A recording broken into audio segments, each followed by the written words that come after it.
સમાચારમાં આગળ વધીએ. ફાયર સેફટીને લઈને રાજ્ય સરકારના મહત્વપૂર્ણ નિર્ણયની જાણકારી મળી રહી છે. નગરપાલિકાઓને અગ્નિશામક સાધનો વાહનોની ખરીદી માટે 63 કરોડ રૂપિયાની સહાય કરવામાં આવી છે.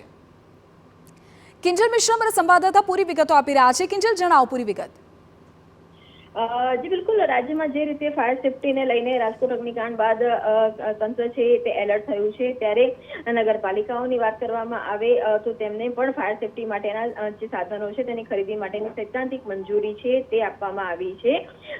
સામાન્ય રીતે શહેરીકરણ અને ઉદ્યોગીકરણના કારણે જે પ્રમાણે વ્યાપ વધ્યો છે, ત્યારે અનેક જગ્યા પર જોવા મળતું હોય છે કે અગ્નિશામક જે સાધનો છે તેની ખોટ હોય છે, ત્યારે નગરપાલિકા માટેની સૈદ્ધાંતિક મંજૂરી 63 કરોડની આપવામાં આવી છે. 54 નગરપાલિકાઓમાં જે વ્હીકલ્સ અને ઇક્વિપમેન્ટ છે તેની ખરીદી છે તે આગામી સમયમાં કરવામાં આવશે.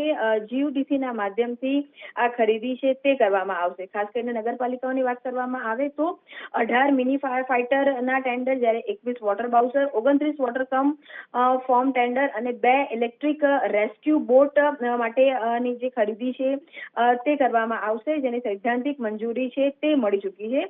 2020 થી 2024માં દરમિયાન નગરપાલિકાઓ 85 વાહનો ફાળવવામાં આવ્યા હતા અને બીજા હવે 19 નવા જે વાહનો છે તેની ફાળવણી આગામી સમયમાં કરવામાં આવશે.